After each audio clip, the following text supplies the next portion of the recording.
Welcome back to my KEEPUP channel.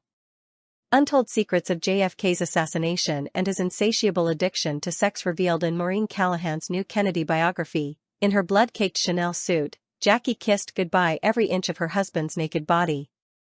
The day was hot and wild, the sun so strong. Jackie Kennedy went to put on her sunglasses, but the president said, "No, please don't, they really came to see you." Driving along the streets of Dealey Plaza in Dallas, Texas, she could hear the screams of her husband's supporters over the presidential motorcade. Ahead was a tunnel, a brief respite from the noise and the heat. Then John F. Kennedy, the youngest president in U.S. history, turned to her in their back seat, his expression puzzled. He held his hand out to Jackie and then dropped it, and a chunk of his head came flying off, white, not pink, and then he was slumped in her lap, his blood and brains all over her face, her legs. Her roses and white gloves were soaked through with blood. It was so thick, almost neon. "My God, what are they doing?" Jackie screamed. "My God, they've killed my husband. Jack. Jack." Later, she'd have no memory of leaping out of her seat and crawling onto the trunk.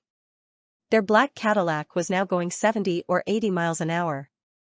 She would have fallen had she not been grabbed by Secret Service agent Clint Hill, who saw the terror in her eyes. "Get us to a hospital," Hill screamed. The Cadillac was moving so fast that his sunglasses flew right off his face. Jackie huddled over her husband, cradling his head, frantically tamping brain matter into his skull as if this could save him. "Jack," she yelled over the sirens and the screams and the motors gunning all around them. "Jack. Can you hear me? My God, they've shot his head off." She never once asked if she'd been hit. She never asked if any of the blood was hers. She never flinched from the sheer carnage in that back seat. Her only concern was Jack. At the hospital, she refused to let anyone near the president. Jackie shrunk down towards the floor of the car, pressing Jack's head tightly to her chest. If she couldn't save her husband's life, at least she could save his dignity. It was Hill who realized she didn't want the world to see the president this way. He shook off his suit jacket and placed it over Jack's head. Reluctantly, Jackie let the Secret Service agents pull her out, but she held Hill's jacket over Jack's head as she ran beside his stretcher, clutching its side. Then came the whoosh of the emergency room curtain, leaving her on the wrong side. Coming towards her was Dave Powers, one of Jack's closest aides, known jokingly as his other wife. It was Dave who woke the president in the morning, who tied his necktie. Jackie really loved Dave, largely because she had no idea what he really did, procure and hide Jack's numerous young lovers. Dave burst into tears as Jackie, dry-eyed, sat on a folding chair and smoked, shooing away the doctors who kept trying to sedate her. All around her, these big Texan men, police and surgeons, orderlies and interns, were losing their composure. Incredibly, the president was still taking shallow breaths. "I want to be in there when he dies," Jackie said. A nurse named Doris stood outside the curtain. "You can't go in," she told Jackie. The formerly demure Jackie, tougher than anyone knew, shoved her aside. "I'm going to get in that room," she said. Jackie had another voice, not the airy, high-pitched one she used in public, but the deep, resonant one she used in private. "It's my husband. His blood, his brains are all over me." The night before, the last time she and Jack would ever make love, they'd been hoping for another baby. But that very morning, Jackie started her period, her first since losing their newborn baby Patrick only a few weeks earlier. She hadn't thought she could survive that loss. Patrick had lived less than 2 days. The curtain parted. Jackie dropped to her knees and prayed.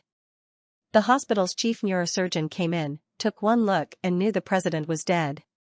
He performed CPR, for 10 minutes anyway. Then Jackie pressed her cheek against Jack's. She stared at his mouth and thought how beautiful it was. 2 priests came in to deliver last rites. After everyone left, alone with her husband for the final time, Jackie kissed his naked body everywhere, his mouth, his chest, his leg, his penis. For all Jack's women, she was the last to possess him. Just after their wedding in 1953, Jackie had caught Jack, then a U.S. Senator, receiving oral sex in his office, from a young girl under his desk. Jackie wasn't naive, she'd known from the start that Jack wouldn't be faithful, but she hadn't known just how promiscuous he was. He didn't even try to hide his affairs. Days into their honeymoon, he'd suggested Jackie fly home alone so he could travel with friends. She declined, and later felt ashamed she'd even considered his request. She'd had no shortage of suitors before Jack. She'd actually been engaged to a stockbroker, John Husted, when she first met Jack Kennedy, who was then aged 35 to her 23. 2 months later, Jackie silently slipped her engagement ring into her fiancé's pocket and walked away. Husted thought it was the coldest thing anyone had ever done to him, but to Jackie, who hated messy emotional scenes, it was the cleanest, kindest cut she could deliver. Jack was hardly a sure thing, but she was laser-focused on landing him. He was a brilliant conversationalist who, as she did, relished history and literature as much as gossip and badinage. Jack was a passport to a bigger life, unlike Husted, who would have left her to wither in some leafy suburb. But Jack Kennedy was nothing if not a hunter, so Jackie knew she had to lure him in while being just unavailable enough. In the beginning, she'd miss his calls or not return them right away, but it turned out that he was just as elusive. It made her want him all the more. Slowly, she began making herself indispensable, traveling to other states to hear him speak, accompanying him to rubber chicken dinners, translating 10 books in French for him, the junior senator from Massachusetts, just so he could have a more nuanced take on Indochina. 3 years after they married, in August 1956, Jack made a last-minute run to become the vice presidential candidate. Jackie, having suffered 2 miscarriages, was finally carrying a baby to the 3rd trimester. Years later, she'd learned her lost pregnancies were likely caused by all the sexually transmitted diseases, asymptomatic chlamydia among them, that Jack had passed to her. But now, weeks away from giving birth, she was understandably anxious and afraid. Yet she campaigned her heart out for Jack, and when he failed to get the vice presidential nod, she asked him to stay with her. He said no. The next morning he was off to the Mediterranean, sailing with his brother Teddy and fellow Senator George Smathers, and everyone in Washington, D.C., knew what Smathers and Jack got up to together. Days after Jack's departure, Jackie woke up in agony. She was rushed to the hospital, where she gave birth by emergency cesarean section to a girl she called Arabella. The baby was stillborn. When Jackie came out of anesthesia at 2 in the morning, it was her brother-in-law Bobby Kennedy who broke the news, held her hand and made the excuse she badly wanted to believe: Jack was still at sea, unreachable in the Med. Of course Jack was reachable in the Med, Bobby knew, because he'd already spoken to his brother. "What's done is done," Jack told Bobby over the phone. "The baby is lost." He saw no point in cutting short his holiday. Mourning a child she was never allowed to see, Jackie got the message: her husband wouldn't bother with comforting her, or grieving for their baby. She was so weak and depressed that she couldn't even attend the burial. So it was Bobby who stood over Arabella's coffin while Jack was sailing with his starlets and bikini babes off the south of France, drinking, smoking cigars, having fun. "I'm never going back," Jackie said. She wanted not just a divorce, but an annulment from the Catholic Church. When Jack heard this, self-preservation must have kicked in, because 3 days after Arabella's funeral, 10 days after her stillbirth, he suddenly materialized in Jackie's hospital room. Her nemesis, the equally lecherous George Smathers, was also responsible for Jack's return. "If he ever wanted to be president," Smathers said, "you better haul your ass back to your wife." Greeting the press outside the hospital, Jack told reporters that his wife hadn't let him know about the stillbirth because she didn't want to ruin his vacation. When Jackie was released, she retreated to her mother's Rhode Island estate, where she mourned her baby and her marriage. "How could I have been so stupid?" she'd ask through tears. Towards the end of that year, she confided in her neighbor, the newspaper magnate Walter Ritter, and asked him how a divorce would play out in the media. "We have all known Jack is difficult in the ways of women," Ritter told her. "But, A, you knew that from the beginning, and B, I'm sure there are many moments that make up for it. If you should leave him and divorce him, there is no way he can be president. And I doubt you want that mark on your life." She didn't. Nor could she see that this wasn't something Jackie would do to Jack, rather, it was something he was doing to himself. Despite everything, Jackie was still deeply in love with Jack. When he's around, she told Ritter, he's just an enchantment. Nor was the admiration one-sided. Jack genuinely admired his wife's irreverence, her defiant streak, her capacious mind, her elevated taste level, the way she'd restyled him with designer suits. Jackie really classed up the Kennedys, and she enjoyed it. So, Jackie asked herself, should she stay? Couldn't she just tolerate the infidelities, as so many women of their class did? After all, faithful husbands didn't necessarily make the most enthralling ones, let alone future American presidents. There was another incentive. Jack's father, Joe, knew Jackie was a high-value asset. He offered her $1 million to stay in the marriage, and millions more if Jack ever gave her a sexually transmitted disease again. Jackie's depression intensified. But Jack either couldn't see it, or didn't care. Instead, he secretly packed off his wife to a mental hospital for the elite, Ballyhead in Massachusetts, where she had 3 rounds of electroshock therapy in 1 week. Each treatment made her shake so violently that her bones sounded as if they were breaking. Jack never called, never visited. After a week, he sent his aide, Chuck Spaulding, to collect her. When she arrived at their D.C. home, Jack wasn't there, nor had he left a note. Jackie went into the bathroom and reached for his razor blades, thinking how easy it would be to draw a warm bath and a straight line down each wrist. Had she ever been truly happy? She thought she'd gone into this marriage with eyes wide open, but Jack's cheating was unbearable, the humiliations unrelenting. That night, Jack came home to find his wife utterly distraught. For once, he put her first, becoming the loving, supportive husband she so badly wanted. And it made a difference, for a while. In 1957, Jackie gave birth to their first child, Caroline. This time, Jack was the first person she saw when she came to, wheeling their baby to her bedside. She'd often refer to this as the happiest day of her life.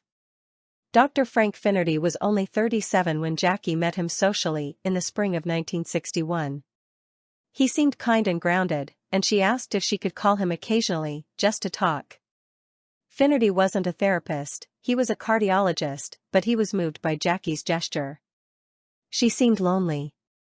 "I know what's GFOing on," she told Finnerty. "All these reporters, and they're almost always men, think I'm strange, that I must live off in my own world not to see what he's up to.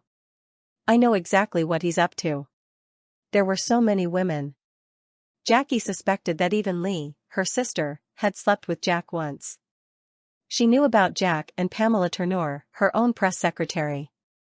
She knew about Jack's euphemistic pool parties held almost daily in the White House, often attended by his brothers Ted and Bobby and various lackeys, and the young secretaries who'd join them. Women ran up and down the back stairs whenever Jackie was away, leaving behind blonde hairs and bobby pins. One she didn't know about was 19-year-old Mimi Beardsley, who worked in the White House secretarial pool. Jack had invited Mimi to the White House residence, gotten her drunk, and taken Mimi's virginity on the bed he shared with his wife. In that same bed, Jackie once found a pair of women's knickers. "Would you please shop around and find who these belong to?" she asked Jack coolly. "They're not my size." She knew about his penchant for picking up girls while traveling. But did Jackie know about the 3 ways, 4 ways, and 5 ways? About swapping hookers with his buddies? About the 15-year-old babysitter Jack had impregnated back when he was a senator? "Jack needs to expel some kind of hormonal surge," she told Dr. Finnerty.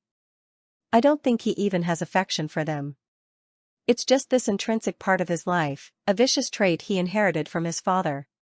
For a man with such a high libido, Jackie continued, Jack was terrible in bed. Was it her fault? "He just goes too fast and falls asleep," she said. She wasn't to know that this was the complaint of every woman who'd had sex with Jack Kennedy: no kissing, no build-up, no intensity or sensuality or fun. He never lasted longer than 3 minutes and didn't even seem to enjoy sex. It was like a compulsion, there was never anything personal about it. Finnerty advised Jackie to tell her husband she needed more affection, that foreplay would be his gift to her. Have the talk over a meal in a non-threatening way, he advised, and approach the problem logically and unemotionally. Jackie did just that, and Jack's response surprised her. He had no idea that sex was so important to her, he said. Her interest was impressive. How had a nice girl like her become so intrigued by all things sexual? Jackie had long thought of herself as an actress. When she became First Lady in January 1961, she had to camouflage the spicier parts of her personality, the rapier wit, the rebellious nature, the ability to identify the sycophants and frauds.